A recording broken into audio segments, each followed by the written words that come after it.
2.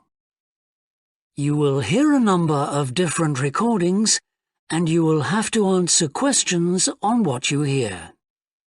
There will be time for you to read the instructions and questions, and you will have a chance to check your work. All the recordings will be played once only. The test is in 4 sections. At the end of the test, you will be given 10 minutes to transfer your answers to an answer sheet.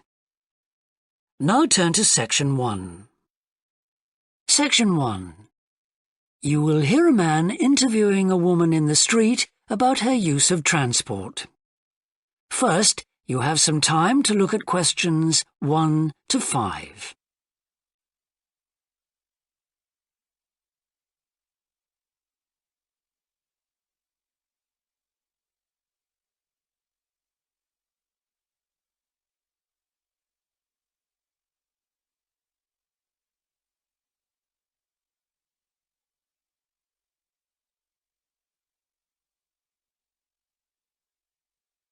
You will see that there is an example that has been done for you. On this occasion only, the conversation relating to this will be played first. Excuse me? Yes? I wonder if you could spare a few minutes to do a survey on transport. It won't take long. No, that's fine. Oh, lovely. The survey is on behalf of the local council. They'd like to know about what transport you use and any suggestions for improvement. Can I start by asking you how you travelled to town today? Sure, I came on the bus. The woman travelled to town by bus, so bus has been written in the space. Now we shall begin. You should answer the questions as you listen, because you will not hear the recording a second time. Listen carefully and answer questions 1 to 5. Excuse me? Yes? I wonder if you could spare a few minutes to do a survey on transport. It won't take long. No, that's fine. Oh, lovely. The survey is on behalf of the local council. They'd like to know about what transport you use and any suggestions for improvement. Can I start by asking you how you travelled to town today? Sure, I came on the bus. Great. Now, can I get a few details about yourself? OK. What's your name? It's Louisa. Yes. Hardy. Can you spell that, please? Yes, it's Hardie. Great, thanks. And can I have your address? It's 19 Whitestone Road. Oh, right, I know that area. It's Bradfield, isn't it? That's right. Is the postcode GT7? It's actually GT8 2LC. Great. And could I ask what your job is? Are you a student? I've actually just finished my training. I'm a hairdresser. Oh, right. And one more question in this section. What is the reason for you coming into town today? Actually, it's not for shopping today, which would be my normal reason, but to see the dentist. Right. Thanks. Before you hear the rest of the interview, you have some time to look at questions 6 to 10.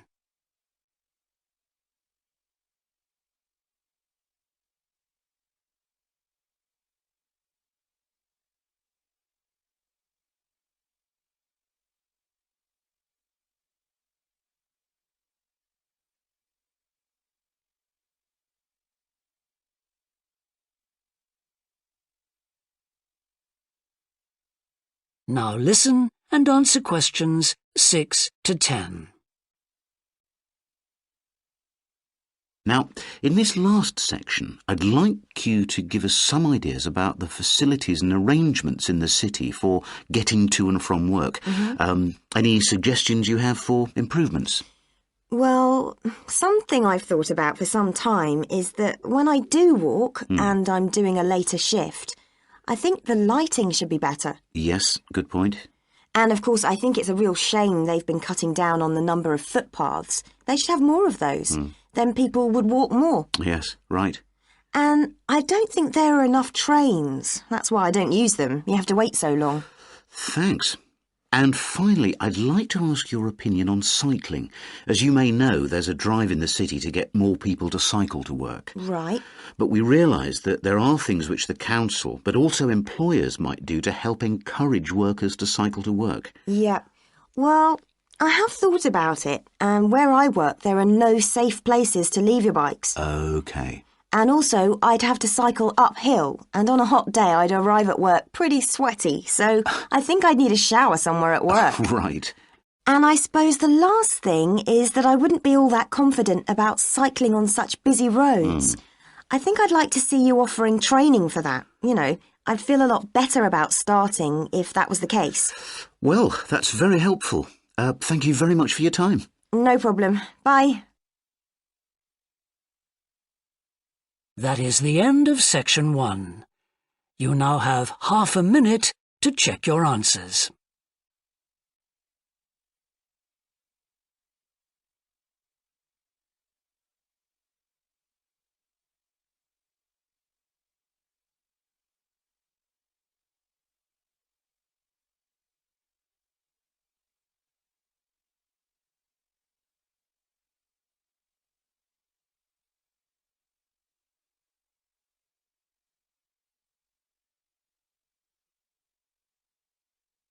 Now turn to section 2.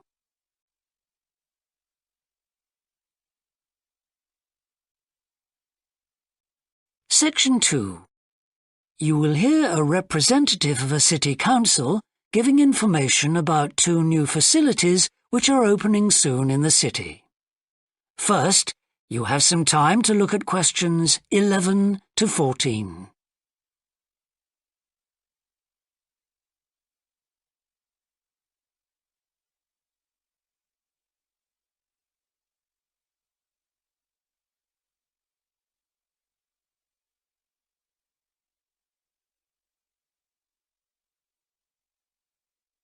Now listen carefully and answer questions 11 to 14. Good morning. I'm very pleased to have this opportunity to say a little about 2 exciting new developments in the city: the Brackenside open-air swimming pool and the Children's Adventure Playground in Central Park. As many of you may know, the idea for these initiatives came from you, the public, in the extensive consultation exercise which the City Council conducted last year. And they have been realised using money from the SWRDC, the South West Regional Development Commission. First of all, Brackenside Pool. As many of the older members of the audience will remember, there used to be a wonderful open-air pool on the seafront 30 years ago, but it had to close when it was judged to be unsafe. For the design of this new heated pool, we were very happy to secure the talents of internationally renowned architect Ellen Wendon, who has managed to combine a charming 1930s design, which fits in so well with many of the other buildings in the area, with up-to-the-minute features such as a recycling system, the only one of its kind in the world, which enables seawater to be used in the pool. Now, there's been quite a bit of discussion in the local press about whether there would be enough room for the number of visitors we're hoping to attract, but the design is deceptive, and there have been rigorous checks about capacity. Also, just in case you were wondering, we're on schedule for a June the 15th opening date, and well within budget, a testimony to the excellent work of local contractors Hickman's. We hope that as many people as possible will be there on June the 15th. We have engaged award-winning actress Coral White to declare the pool open, and there'll be drinks and snacks available at the poolside. There'll also be a competition for the public to decide on the sculpture we plan to have at the entrance. You will decide which famous historical figure from the city we should have. Before you hear the rest of the talk, you have some time to look at questions 15 to 20.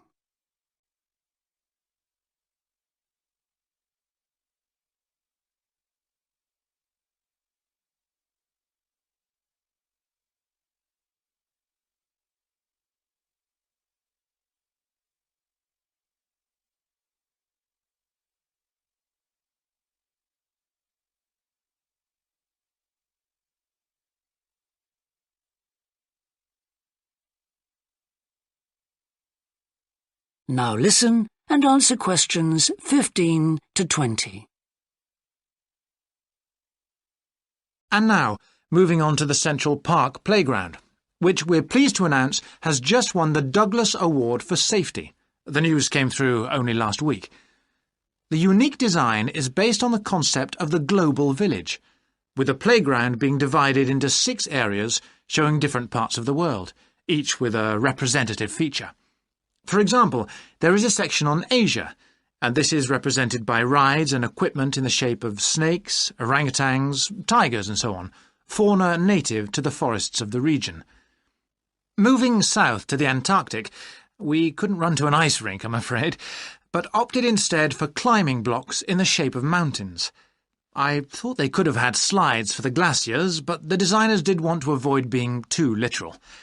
Then on to South America, and here the theme is El Dorado, games replicating the search for mines full of precious stones. And then, moving up to North America, here there was considerable debate. I know the contribution of cinema and jazz was considered, but the designers finally opted for rockets and the International Space Station. Eastwards to Europe then, and perhaps the most traditional choice of all the areas, medieval castles and other fortifications. Then last but not least, moving south to Africa, and a whole set of wonderful mosaics and trails to represent the great rivers of this fascinating and varied continent. Now, the opening date for our global playground is the 10th of July, and again, we'd love to see you there. So, make a date and come and see this magnificent, original new amenity right in the heart of the city. That is the end of section 2. You now have half a minute to check your answers.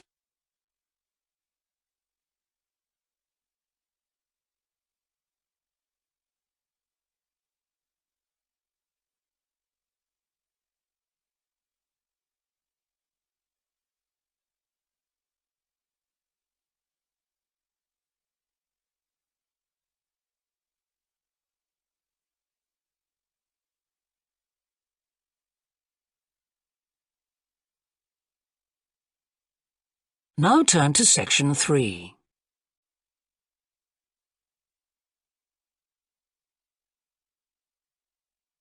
Section 3.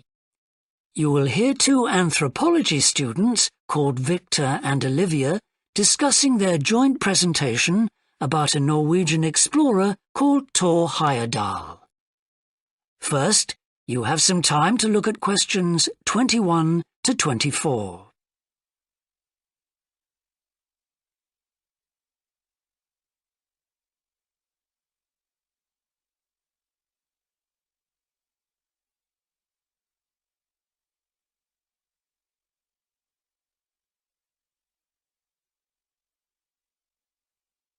Now listen carefully and answer questions 21 to 24. Right, well, for our presentation, shall I start with the early life of Thor Heyerdahl? Sure. Why don't you begin with describing the type of boy he was, especially his passion for collecting things? That's right. He had his own little museum. And I think it's unusual for children to develop their own values and not join in their parents' hobbies. I'm thinking of how Heyerdahl wouldn't go hunting with his dad, for example. Yeah, he preferred to learn about nature by listening to his mother read to him. And quite early on, he knew he wanted to become an explorer when he grew up.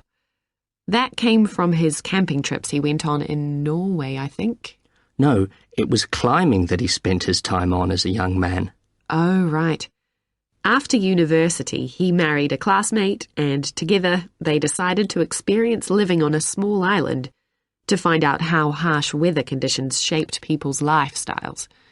As part of their preparation, before they left home, they learnt basic survival skills, like building a shelter. I guess they needed that knowledge in order to live wild in a remote location with few inhabitants, cut off by the sea, which is what they were aiming to do.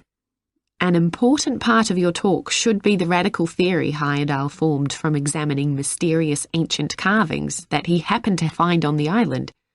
I think you should finish with that. Okay. Before you hear the rest of the discussion, you have some time to look at questions 25 to 30.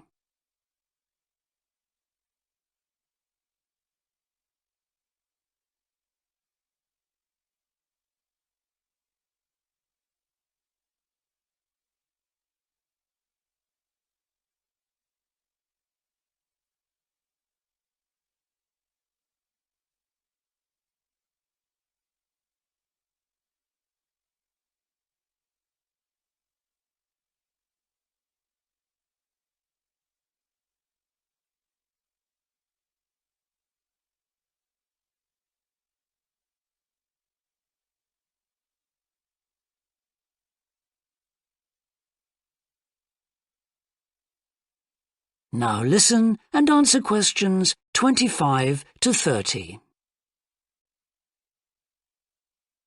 All right, Victor, so after your part, I'll talk about Thor Heyerdahl's adult life, continuing from the theory he had about Polynesian migration.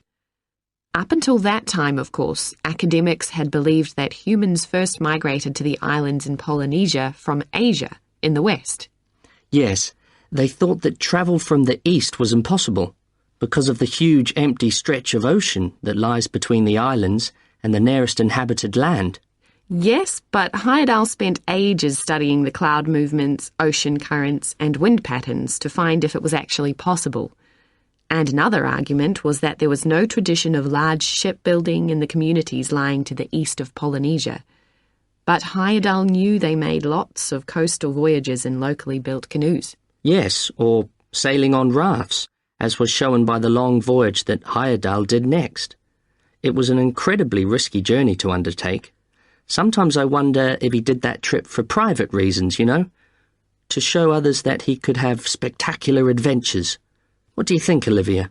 Well, I think it was more a matter of simply trying out his idea, to see if migration from the east was possible. Yes, that's probably it.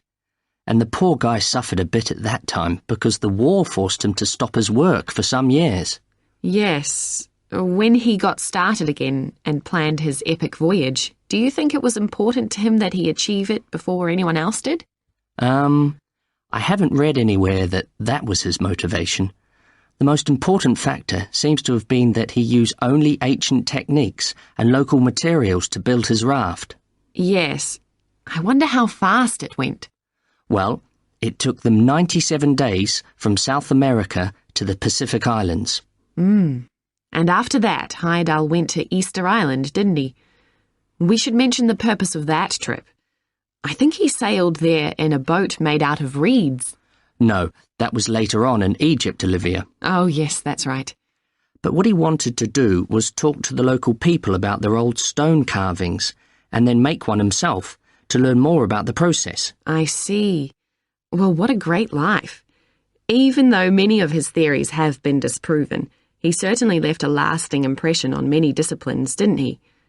To my mind, he was the first person to establish what modern academics call practical archaeology. I mean that they try to recreate something from the past today, like he did with his raft trip. It's unfortunate that his ideas about where Polynesians originated from have been completely discredited. Yes. Right, well, I'll prepare a PowerPoint slide at the end that acknowledges our sources. I mainly used The Life and Work of Thor Heyerdahl by William Oliver. I thought the research methods he used were very sound, although I must say I found the overall tone somewhat old-fashioned. I think they need to do a new, revised edition. Yeah, I agree.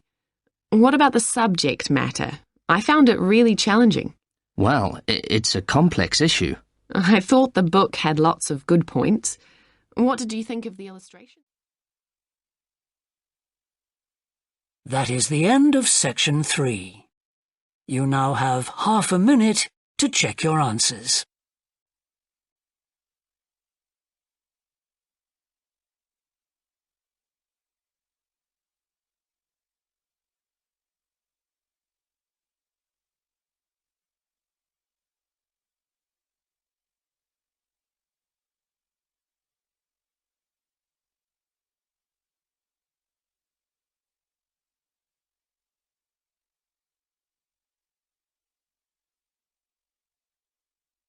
Now turn to Section 4.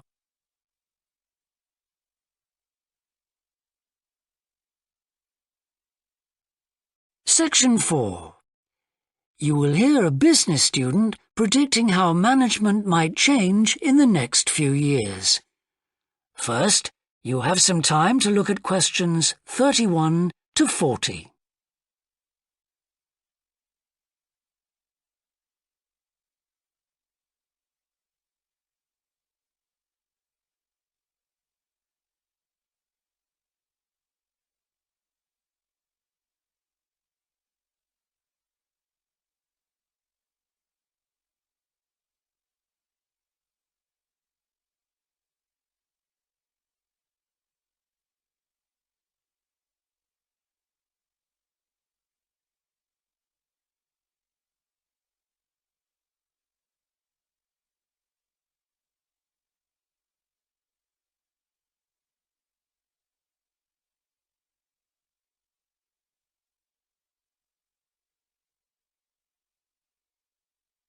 Now listen carefully and answer questions 31 to 40. Well, I've been talking to managers in a number of businesses and reading surveys about the future of management.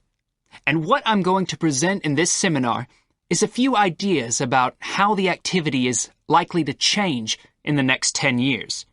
It isn't a scientific statistical analysis, just some ideas for us to discuss.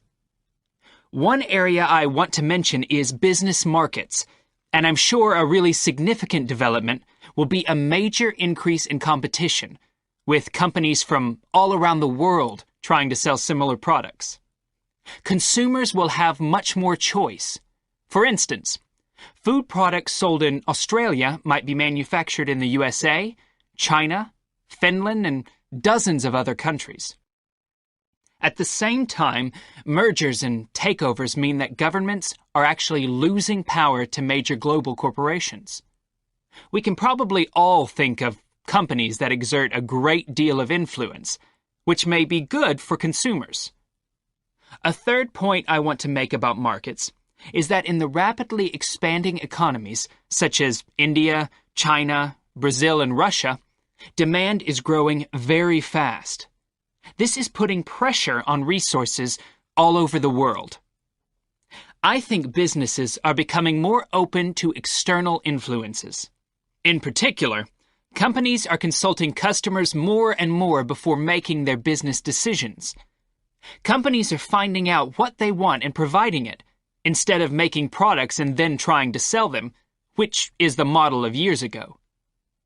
Another influence is that concerns about the environment will force manufacturers to extend product life cycles to reduce the amount of pollution and waste. And, in some cases, regulation will need to be strengthened. Many societies are much more fluid and democratic, and the structure of companies is changing to reflect that. I think we're going to see a greater emphasis within companies on teams created with a specific project in mind. And when they're completed, the teams will be disbanded and new ones formed. More and more people see work as simply one part of their lifestyle, and not the most important one. And as the workforce is shrinking in some countries, businesses are having to compete for staff instead of being able to choose among a lot of applicants. Typical examples that will attract and retain staff are traditional ones like flexible hours and, something that has been made possible by advances in technology, remote working, with people based at their home, abroad, or almost anywhere they choose.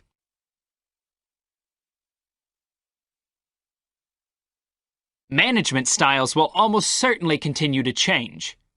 Senior managers will require a lot more than the efficiency that they've always needed. Above all, they'll need great skills in leadership so that their organization can initiate and respond to change in a fast-moving world where they face lots of competing requirements and potential conflicts. In most of the world, the senior managers of large businesses are mainly men in their 50s and 60s. The predominant style of management will almost certainly become more consultative and collaborative, caused, above all, by more women moving into senior management positions. Many of the changes are influenced by developments in the wider economy. The traditional emphasis of business was manufacturing, and of course the service sector is very important. But we shouldn't overlook the growing financial contribution of IP, that is, intellectual property. Some books and films generate enormous sums from the sale of related DVDs, music, games, clothes, and so on. Another point I'd like to make is that although I've been talking about companies, one trend that they have to face is the move away from people working for the same employer for years. Instead, more and more people are becoming self-employed to gain the freedom and control over their lives that they're unlikely to get from being employed. Okay, well, that's all I want to say, so let's open it up for discussion. That is the end of section 4. You now have half a minute to check your answers.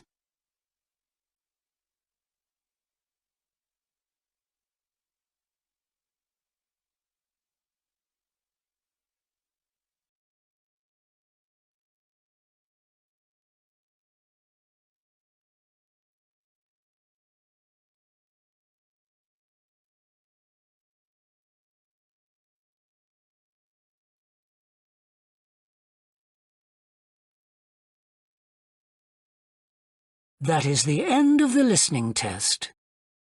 In the IELTS test, you would now have 10 minutes to transfer your answers to the answer sheet.